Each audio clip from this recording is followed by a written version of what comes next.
Bueno, hola. Vamos a hablar de neumología o neumonología, que es la ciencia que estudia el diagnóstico, el tratamiento de las enfermedades respiratorias. Cuando hablamos de sistema respiratorio, haciendo un repaso, tenemos que saber que está compuesto por las fosas nasales, los senos paranasales, cavidad bucal, faringe, la tráquea, bronquios, pulmones y músculos respiratorios. El sistema respiratorio, no nos olvidemos de los accesorios de los músculos que nos sirven para el funcionamiento. Acá hay un breve resumen, repaso de la anatomía respiratoria, ¿sí? Acuérdense, tráquea, bronquios, bronquiolos, el sistema de conducción. Luego tenemos el sistema de espacio o zona respiratoria, que es el alveolo, ¿sí?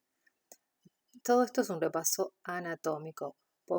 ¿Para qué nos sirven? Para ver los estudios, los diagnósticos por imagen, la radiografía. Nos sirve muchísimo conocer la anatomía normal para poder saber la patología. ¿Cuál es el objetivo del sistema respiratorio, de la función normal? Es el intercambio gaseoso, ¿sí? De sangre venosa mixta. Este intercambio o esta función pulmonar normal va a depender de la ventilación, la difusión, la perfusión y esa relación que existe entre ventilación y perfusión, y de estructuras que no son pulmonares, el sistema nervioso y el sistema de transporte de oxígeno, que el sistema nervioso controla la ventilación y el transporte de oxígeno, que se da en sangre. Entonces, como dijimos, la ventilación alveolar es la renovación del gas alveolar, ¿sí? Y en este mecanismo funcionan los músculos intercostales, diafragma, que se contraen aumentando la presión torácica, hacen que el flujo inspiratorio pueda ingresar y cambiando las presiones va a salir el flujo expiratorio. Entonces, acá también vemos un breve repaso de lo que es el momento inspiratorio, donde los pulmones se expanden, pero hay una contracción de los intercostales, ¿sí? Vemos que el diafragma desciende, se contrae descendiendo. A la inspiración hay más contracción y durante la expiración, lo contrario, hay una relajación con elevación del diafragma y la relajación de los intercostales para hacer el movimiento respiratorio. Volúmenes y capacidades, tenemos que saber las definiciones de qué es un volumen, qué es una capacidad, qué relación, cómo se relacionan los volúmenes para formar una capacidad, ¿sí? Esto hay que estudiarlo, saberlo de memoria y razonarlo. ¿Qué es una capacidad pulmonar total, por ejemplo? Sí, eso son preguntas de exámenes. El volumen residual, ¿qué es? ¿Qué es una capacidad vital? ¿Qué relaciona la capacidad vital? Por ejemplo, el volumen corriente más la frecuencia respiratoria, ¿sí? Todo esto nos van a servir para hacer los diagnósticos, el comentario de los colegas y los estudios. ¿Qué es en sí la difusión alveolo-capilar? Es el intercambio gaseoso de oxígeno y dióxido de carbono. Se produce por difusión pasiva, quiere decir por diferencia de presiones. Esto es normal en un individuo sano, que lo hacemos ya en forma inconsciente, no así cuando esta barrera donde se produce la difusión de gases está alterada. Acá vemos las presiones que se producen de dióxido de carbono y oxígeno para que se produzca el intercambio, para que haya una difusión, ¿sí? Se elimina el dióxido de carbono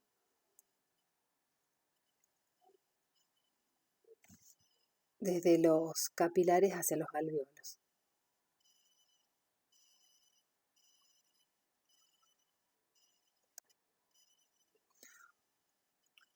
Cuando hablamos de perfusión, ¿cómo se nutre el sistema broncopulmonar? Tenemos una circulación bronquial y una pulmonar. Miren, esta es la gran diferencia. La circulación pulmonar puede estar intacta independientemente de la circulación bronquial. Tenemos que saber que la presión pulmonar normal es de 15 milímetros de mercurio, eso quiere decir las siglas. ¿Y por qué se mantiene con esa presión? Es para mantener constante la perfusión a ventrículo derecho.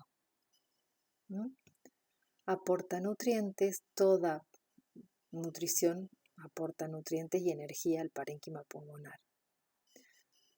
A su vez, tiene una función endocrina. Esta parte metaboliza la angiotensina, la bradicinina y la serotonina. Es un flujo constante, permanente, la circulación bronquial y la pulmonar. Acá vemos también otro repaso, cómo es el sistema, cómo se comunica con el corazón la circulación pulmonar. Tenemos las venas cavas, la arteria pulmonar y la arteria aorta. La arteria aorta, como clásicamente están dibujadas las cavidades oxigenadas en rojo y las que tienen dióxido de carbono en celeste o azul, ¿sí? Las venas cavas superior e inferior llevan sangre, sangre, digamos, entre comillas, sucia, a la cavidad cardíaca para poder oxigenarla. Y las venas pulmonares son las únicas venas que conducen sangre oxigenada, ¿sí? Que ya las llevan a la aurícula izquierda para que ahí pueda ser eliminada por la arteria aorta. Y la arteria pulmonar es la única arteria que conduce sangre con dióxido de carbono al ventrículo derecho para que pueda ser oxigenada en la cavidad pulmonar. Acá vemos cómo se produce el intercambio en los alvéolos, plasma, dióxido y oxígeno. Todo es repaso fisiológico. La relación ventilación-perfusión, ¿a qué quiere decir que es igual? ¿Sí? La cantidad de sangre es igual a la de la ventilación. Como verán acá, está todo escrito, quiero que lo lean de los libros de fisiología para repasar. Cuando esta relación normal, quiere decir que estamos ventilando bien, es de 1. Existe una relación BA sobre Q igual a 1. Cuando esta relación cambia, se hace menor a 1, quiere decir esto, que no se puede eliminar el dióxido de carbono, ¿sí? Esta dificultad ya me está manifestando una insuficiencia respiratoria, en el sentido de que no está funcionando bien, una insuficiencia respiratoria, y todo esto se va a determinar con las bases arteriales. Presión parcial de oxígeno, presión parcial de dióxido de carbono y la presión de la arteria. Estos mecanismos que también contribuyen a la respiración son el sistema de ventilación autónomo, que a nivel del sistema nervioso regula la frecuencia respiratoria, el ritmo y la profundidad, para mantener esa constante que habíamos hablado. Acá participan el bulbo, la protuberancia, los quimiorreceptores pulmonares y del torrente sanguíneo. Quimiorreceptores son como soldaditos que están alertas en caso de que empiece a haber un mayor o menor flujo sanguíneo. Los musculares, los receptores musculares para poder producir la respiración. Y todo esto se procesa y se analiza en la corteza cerebral. Entonces dijimos que también participan en la respiración el sistema automático de ventilación. Está formado, se encuentra en el bulbo, la protuberancia, la corteza y por receptores periféricos. Además, el transporte de oxígeno.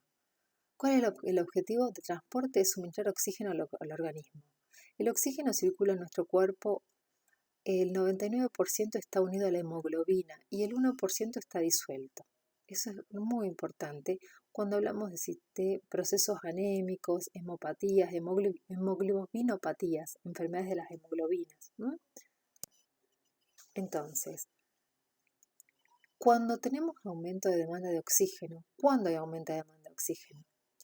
Cuando hacemos actividad física, cuando estamos en la altura, los que hacen montaña o los que viven en la altura, por ejemplo, se activan mecanismos normales, la poliglobulia y la afinidad con la hemoglobina. Empezamos a fabricar más glóbulos rojos para tener más hemoglobina que transporte más oxígeno. Y cuando la afinidad con la hemoglobina quiere decir quién se adhiere más a la hemoglobina, el oxígeno u otras sustancias, para poder transportar y liberar ese oxígeno a la sangre.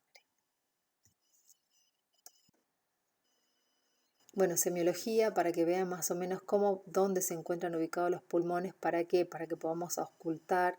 Siempre, fíjense, en subaxilar también tenemos que auscultar, tenemos que percutir, tenemos que palpar. supraclavicular, todavía tenemos los vértices pulmonares, o sea que hay que auscultar el paciente entero. Cuando hablamos de cómo se manifiestan las patologías respiratorias, tenemos la tos. ¿Qué es la tos? Es un mecanismo reflejo, es un mecanismo que lo podemos producir. En sí la tos es un mecanismo que nos ayuda a liberar sustancias extrañas de la vía aérea, reflejo o producido, porque a veces los kinesiólogos lo provocan para poder eliminar sustancias. La tos puede ser aguda, crónica, productiva cuando, decimos productiva cuando moviliza mocos, esa tos que tiene cargada, por ejemplo, un fumador crónico, los pacientes con encefalopatía, y no productiva la dichosa tos seca, la tos por ahí de perro. ¿Cuándo se manifiesta la tos? Tenemos que preguntar, ¿cuándo tenés más acceso de tos? Diurna, nocturna, cuando estás durmiendo te despierta la tos, te levanta, o apenas te acostaste empezaste a toser, o apenas te levantaste tosiste y no tosiste más en todo el día. Cambios en el tipo de tos. Si venimos ya teniendo una tos crónica, una tos seca, una paciente que está acostumbrada a un tipo de tos, ya sea porque es fumador o es sinusítico, cuando cambia la tos, pensemos que puede haber algo más, empecemos a buscar. Otro diagnóstico. La expectoración. ¿Qué tipo de secreciones elimina el paciente con la tos o sin tos? Siempre ver el tipo de expectoración, el color, sangre o no sangre. Acá vemos cómo están estimulando un reflejo de tos para poder eliminar secreciones. Miren la fotito, ya quedó obsoleta. La boca con la mano. Nosotros ya sabemos que no, somos transporte de sustancias cuando nos cubrimos la mano con la boca. La boca con la mano. Perdón, esa foto ya está obsoleta. Cuando hablamos de enfermedades respiratorias pueden ser la hemoptisis. ¿Qué es la hemoptisis? Sangre del aparato respiratorio. ¿Qué es epistaxis? Epistaxis también es sangre de la nariz, sangrado de nariz. Entonces, hemoptisis del aparato respiratorio, pero por boca, por tos, y epistaxis, sangrado de las fosas nasales. Cuando hay sangre por boca, por secreciones, podemos pensar en tuberculosis, en neoplasias. Descartar lesiones de origen otorrinolaringológico o digestivos. Cuando hay alteración de la ventilación, ¿qué quiere decir? Que aumenta la frecuencia respiratoria o disminuye. El aumento de la frecuencia se llama taquipnea. Y la respiración de Kussmaul, esas respiraciones profundas que se pueden presentar por ahí en los pacientes con acidosis. El uso de la musculatoria accesoria. Tampoco es normal observar los pacientes en los que las costillas se marcan, el aleteo nasal, hay los supraclavicular, vemos un hundimiento en el hueco supraclavicular, es como un tiraje generalizado, eso quiere decir que está haciendo un esfuerzo respiratorio el paciente, ¿sí? Otros signos, vemos la cianosis. ¿Qué es la cianosis? Coloración azulada de piel y mucosas que se produce por un exceso de oxígeno y hemoglobina. ¿Cómo puede ser la cianosis? ¿Central o periférica? Central, miren, alteración del intercambio capilar a nivel central y periférica porque el flujo periférico se alteró. Entonces, ¿qué es cianosis? ¿Qué es acropaquía? Acropaquía o dedos en palillos de tambor, uñas como vidrio de reloj. Esto nos lleva a pensar que es un paciente que ya viene con una patología pulmonar crónica, ¿sí? Ya de muchos años, porque hay un defecto en la circulación, no está recibiendo buen oxígeno y las uñas se ponen como dedos en palillo de tambor. Signos de insuficiencia cardíaca derecha. ¿Qué podemos ver con los signos de insuficiencia cardíaca derecha? Ingurgitación yugular, la yugular se nota agrandada y se la ve palpitando. Hepatoesplenomegalia, agrandamiento del hígado y del vaso eso quiere decir hepatoesplenomegalia, edemas, eso podemos llegar a pensar en un cor pulmonar. Bien, este es los dedos en palillos de tambor o acropaquía. Esto me hace pensar en una enfermedad pulmonar crónica, una ausencia de oxígeno crónico. Esos son signos y síntomas. Podemos hablar de disnea, es la percepción de la falta de aire, ¿sí? Como que el paciente siente que no recibe aire. Es un motivo de consulta muy frecuente y tenemos que hacer el diagnóstico si es pulmonar o cardíaco. Y tenemos que hacerle al paciente que nos clasifique o que nos diga más o menos según la intensidad de su disnea, cuándo y cómo se presenta, al subir escaleras o en las actividades diarias. Ellos van a empezar a notar si tienen escaleras en su casa, ya subo las escaleras una vez, me canso, o subo un poco corriendo, ya no puedo subir corriendo. Y también determinar la disnea en niños y lactantes, que es distinta la percepción que ellos tienen, ¿sí? El dolor torácico, siempre determinar qué tipo de dolor es, cómo se inicia, dónde se irradia, ¿sí? Con qué se detona ese dolor, porque tenemos varios motivos de dolores torácicos. Entonces, en la historia clínica respiratoria, los datos personales, traumatismos, alergias, tratamientos previos, haber recibido algún tratamiento previo por esa patología respiratoria, antecedentes de cáncer, de prematurez, si el paciente estuvo en incubadora, el uso o no de oxígeno en la incubadora o durante el periodo neonatal, los hábitos tóxicos familiares o personales, cigarrillos, sahumerios, dónde laburan, dónde trabajan, si están expuestos a humos o tóxicos ambientales. En la actitud, nosotros tenemos que ver si el paciente ya llega agotado, decaído. En las actividades diarias, si él siente que ya no puede realizarlas como antes, eso él nos va a hablar, ya sea de un cansancio, una disnea, ¿sí? La somnolencia, el paciente refiere sueño constantemente o estar insomne.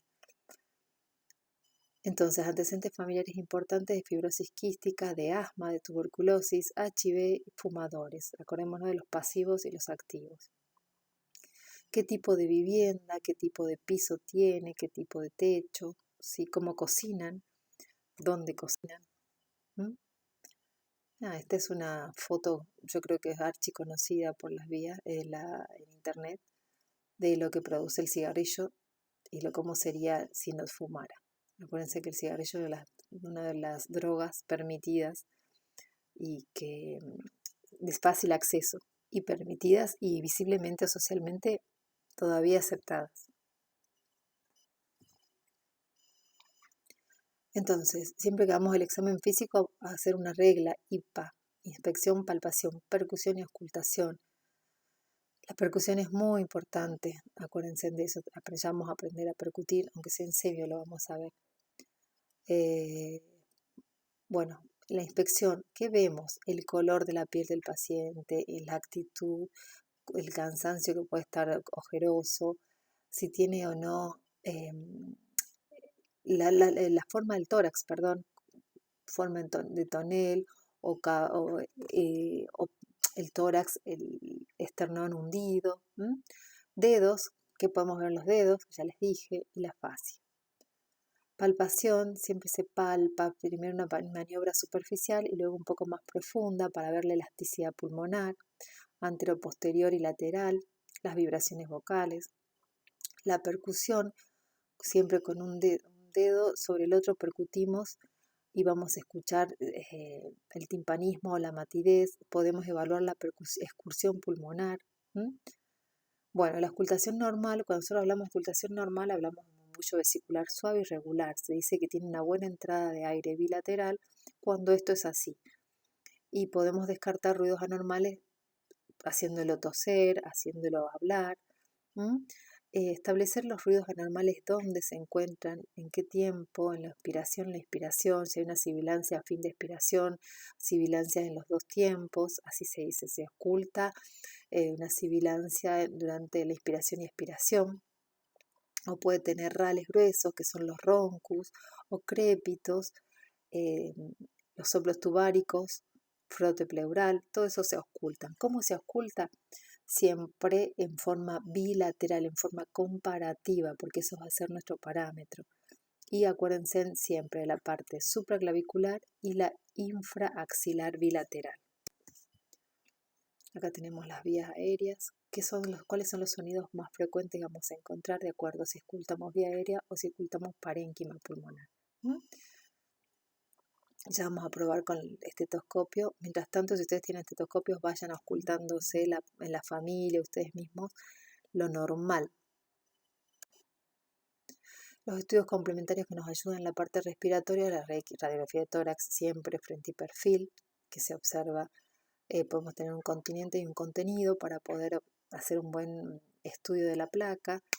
El continente, la silueta cardíaca, perdón, el continente es toda la periferia de la silueta cardíaca, ¿sí? Podemos ambos pulmones, el sistema costal, la clavícula, el estómago, ¿sí? Bueno, y en la silueta cardíaca y los árboles, los campos pulmonares, el árbol bronquial. Más radiografías. Como en algunas vemos hiperclaridad o hiperlucidez, ¿sí? Que nos indica que hay aire, mucho más aire, no se ven las partes de la silueta cardíaca. Frente y perfil cuando tengamos la duda o sospecha. Podemos ver el desnivel de los diafragmas en las de perfil.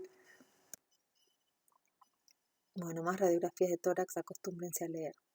Si vemos una radiografía de tórax normal o si vemos una patológica.